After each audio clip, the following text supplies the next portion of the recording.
Chapter 3 Contraband Runner. It was a moonless night as we hove to outside the Spanish 3-mile limit. Lights out, cigarettes doused, we waited, nerves really keyed up to the limit. Would it be another case of dumping £20,000 worth of American cigarettes, a wild dash in the converted naval launch from the German-built Spanish E-boats, or yet another triumphant bonus night, with a week's shore leave and a spending spree in the glittering shops of Tangier? I was the only passenger aboard. Although I was not paid, and did not regard myself as a smuggler in any sense of the word, I was fully covered by smuggler's insurance, with compensation clauses and free legal aid should anything happen. The free traders found that Canary Islands trips were the easiest, as they explained to me during the idle moment of our voyages. At Las Palmas, they said, it was merely a matter of landing the stuff and collecting the money. Nobody seemed to know where the customs men were, not that they really wanted to know. The snag here was that the profits were small, what economists call marginal. Pay for the crew was less, too, but a lazy tour out to the Canaries was considered an essential break for the overtaxed nerves of the contrabandists, now and then. Several one-night dashes on the bread-and-butter run across the straits from North Africa to Spain had taught me a good deal about such things as security, engine repairs, even navigation. I certainly knew now just how good and how bad my nerves were. Daily, immense cargoes of the world's goods, nylons, cigarettes, penicillin, even dope, poured in and out of the Tangier customs sheds. Anyone with the right contacts and enough nerve and capital, a fast surplus naval vessel, register her as a yacht and go into business. Recently, however, as I learned, things had become a little more difficult.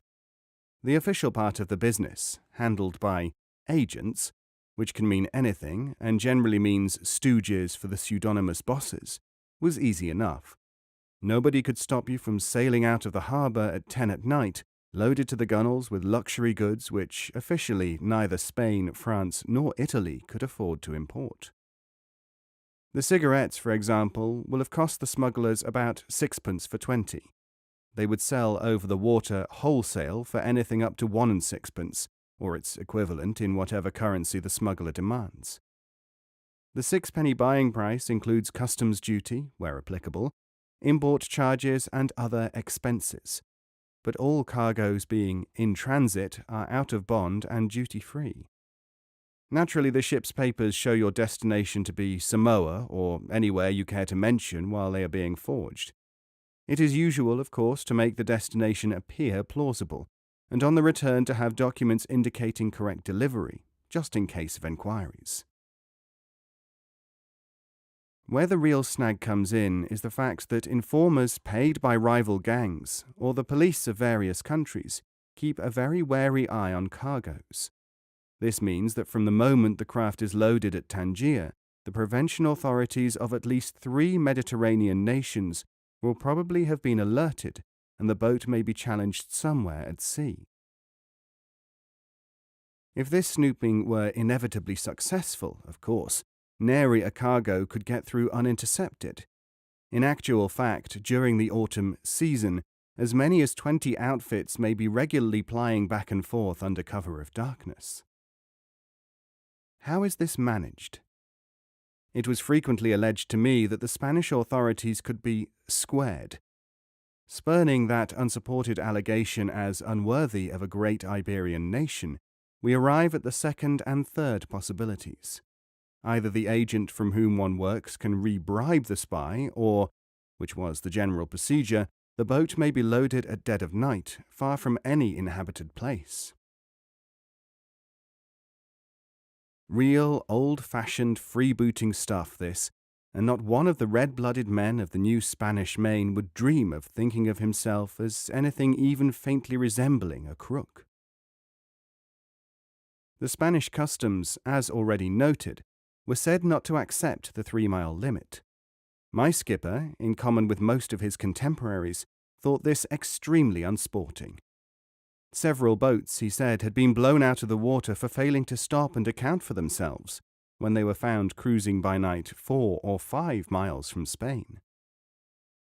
This generally happened when they were overloaded and could thus not achieve the necessary evasive action. It was believed that those boats which carried reasonably light cargoes, with engines in good order, were never caught. A fairmile type of craft can make enough speed to show a clean pair of heels to even E-boats, providing that she is light or can be unloaded double quick. For this reason, cargoes were sometimes carried on deck, roped and tarpaulined, every man drilled in his split-second emergency role. "It is no fun at the actual moment of crisis," Aubrey told me, "but there is something exquisite about the memory.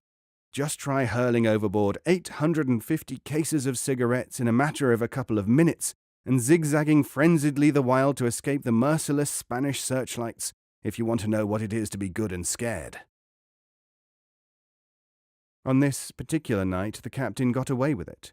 Promptly at 3 a.m., a small Spanish fishing boat loomed out of the blackness. Signal lights blinked cautiously. All was well. This was not to be a run-in, but a transshipment. Far easier, though less well paid. Legally, according to our advice, we were completely covered, for we were operating outside the internationally agreed limit. The Spanish agent, looking like a film version of a highly successful Yankee businessman, came on board. The American skipper of our outfit, who said that he had forgotten to return to his army unit when it was stationed in Italy, pulled a half banknote out of his pocket. Another half was produced by the agent. They fitted, numbers were the same. We all smiled. No trap here, unless...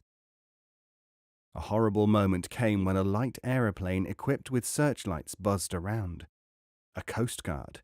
The two parties on our craft glared at one another, mutually suspecting. But we bore no lights, and neither did the Spanish fishermen. The enemy, ignorant and unheeding of our blasphemous curses, slipped back towards the coast of Spain. We went below, and I counted out the money. $66,000 in American notes. On deck, the crew, casual and efficient through months of experience, transferred the cases, nearly 9,000 cartons of 200 cigarettes each, into the rowboats of the Spanish ship. Within an amazingly short time, 3 faint whistle blasts told us that the job was done. By the next afternoon, taking a wide detour and heading back from an entirely different direction, we were in Tangier again. A total stranger stopped me in the street that evening and muttered in a broad Scottish accent that he heard that I had been with the Bluebonnets over the border. I knew that there was probably not a soul in the smuggling fraternity who had not heard of the successful run. At one time, the muscling in of American gangsters brought out a particularly ugly side of Tangier life. At first, there had been something of the old-fashioned grace of gentlemen adventurers about the smuggling community. Then, out of the blue, the Italian Americans in their expensive boats started a kidnapping and hijacking regime which forced smaller operators entirely out of the game. The loss of a single cargo, if one is making a way up the steep scale of ploughed back and reploughed profits, can mean complete financial ruin. One load lost and several months may have to go by before really economic returns are again reached. Chased by the Italian customs not far from Genoa, our skipper once dumped overboard more than £20,000 worth of smokes and penicillin. In order to make up for these losses, he had to plough back every penny of profit from 6 pot-boiling trips to the Canaries. The biggest figures behind smuggling in Tangier are, as I have said, anonymous. In some cases, this means that their connection with smuggling cannot be proved. Their organization is composed of a series of broken links, with nobody knowing more than is good for him.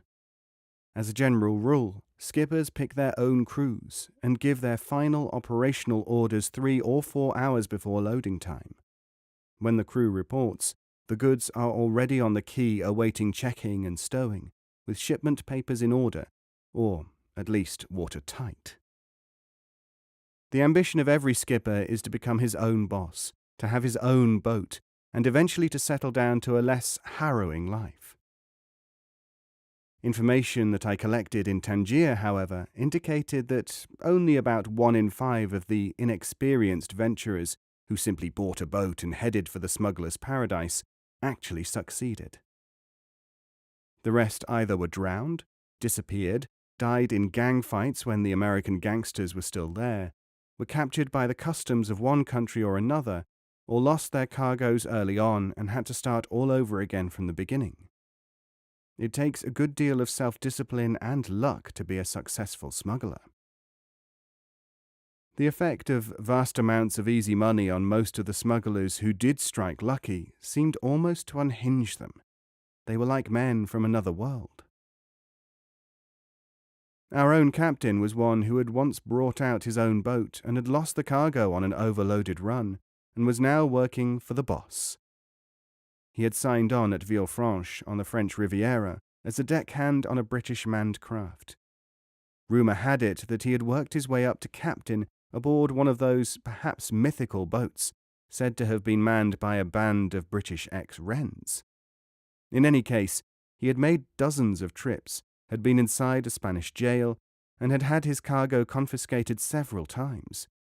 He was now climbing the weary stairway to all or nothing at all. I had collected my information, but would have tarried a little longer in the fabulous international city, had I not been aching to get moving eastwards. What made me make tracks for Gibraltar in a hurry and away from it all was the rumour that the captain had contracted for a dope-running trip to Genoa. Like most people, I am opposed to the drug traffic on almost every ground that I can think of. In all fairness to the smugglers, it must be said that hardly any of them would handle dope. As I write this, my thoughts wander to the silent, plush blue of a moonless Mediterranean night. How many skippers that I know, and their crews, are scanning the darkness, engines off, waiting for a burst of machine gun fire, perhaps? Or are they all already in jail? Gibraltar was the quickest way out. Even here, though, there was unease and a sense of anticlimax. I had hoped to travel eventually to Arabia via French Morocco and Libya. Diverted by visa trouble, I decided to make for Marseille to catch a messagerie's ship for Alexandria. Smuggler's Prospectus. This document, better than anything I could write, gives the picture of the Mediterranean contrabandiers and their ways. It was prepared by a group of operators who had decided to return to Europe in an attempt to buy their own boat and thus cash in on the huge profits of the Tangier run. Mediterranean trade, Tangier to Spain. Summary. Subject of proposition: cargoes of American cigarettes carried by sea from Tangier to Spain. Profits to be expected. On the basis of actual runs now in regular operation, private cargoes, owned by the owners of boats, about £15,000 per run, in US dollar freight, carried on behalf of combines already working there, upwards of £2,000 per run. Calculated on a basis of 1,000 cases of cigarettes per cargo.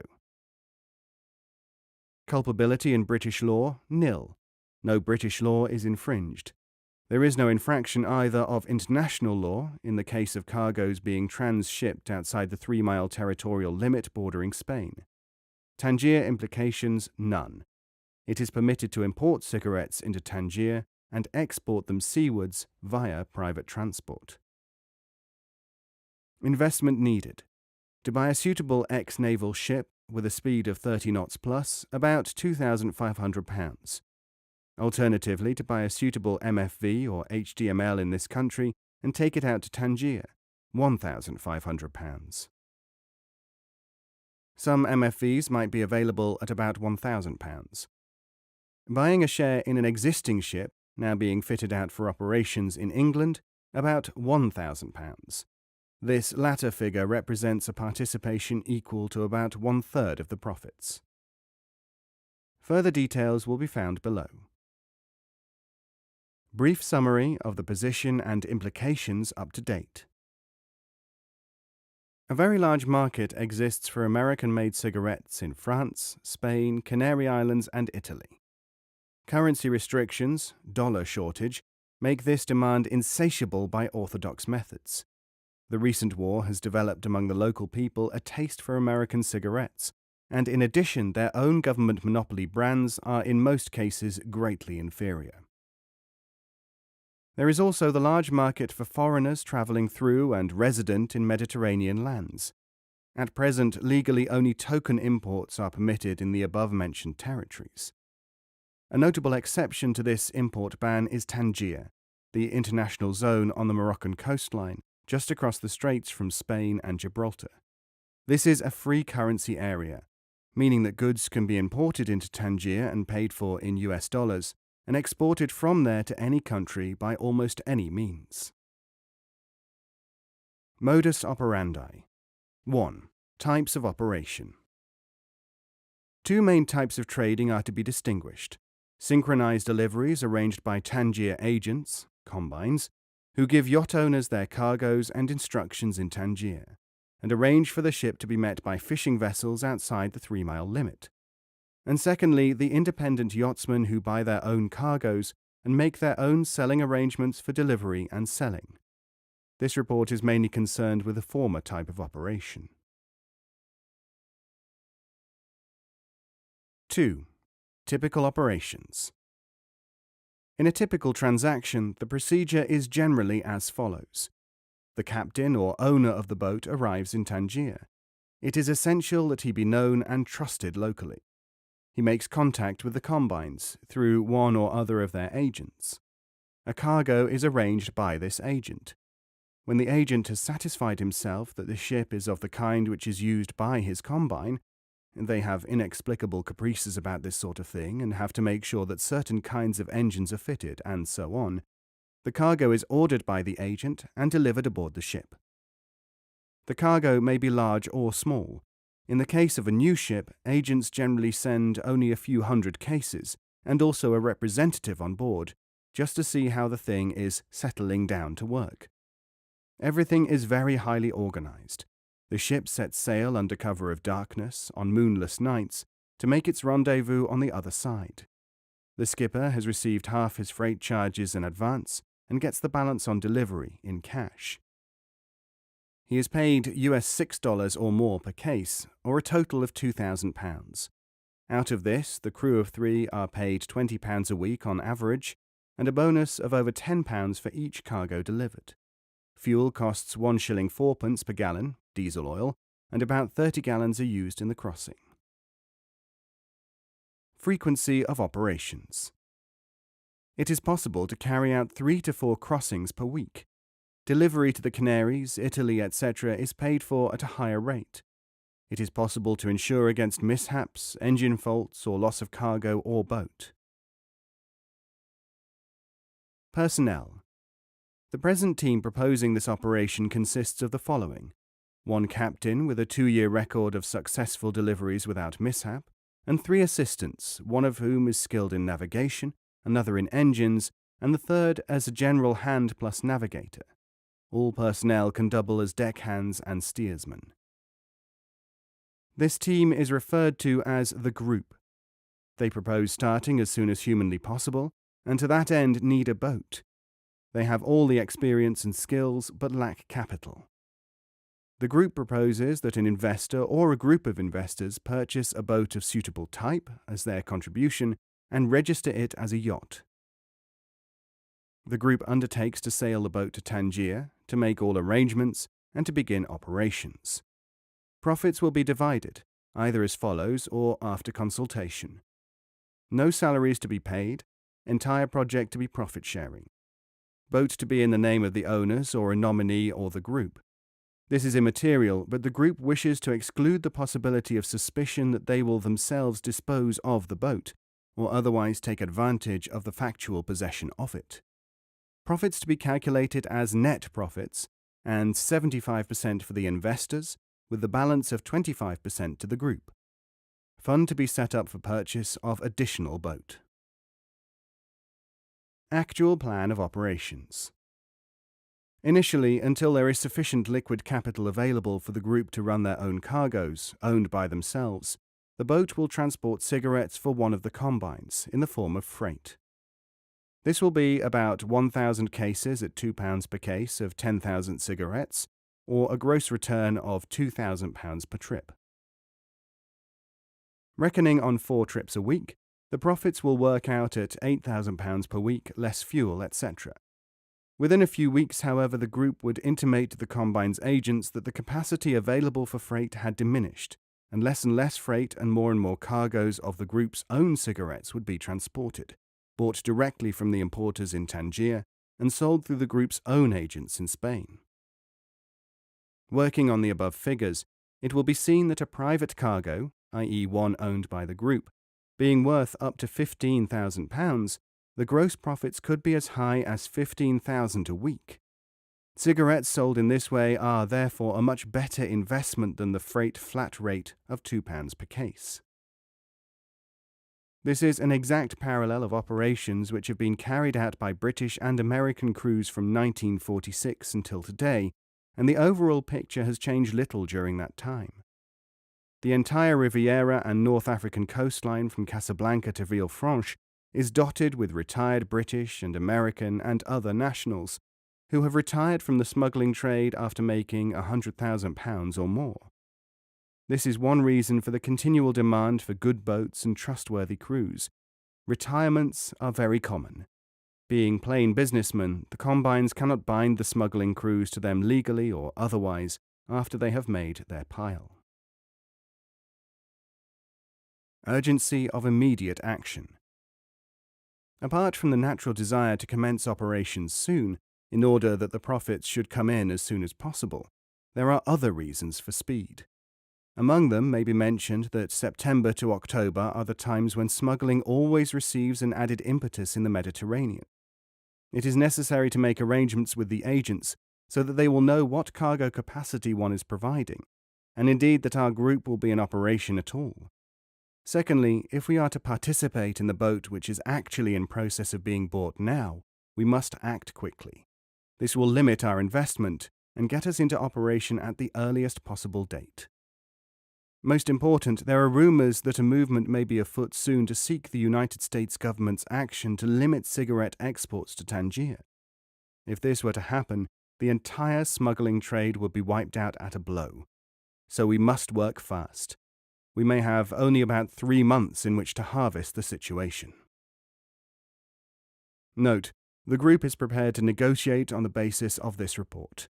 It is emphasized that the group does not seek any liquid capital to be paid in cash to them.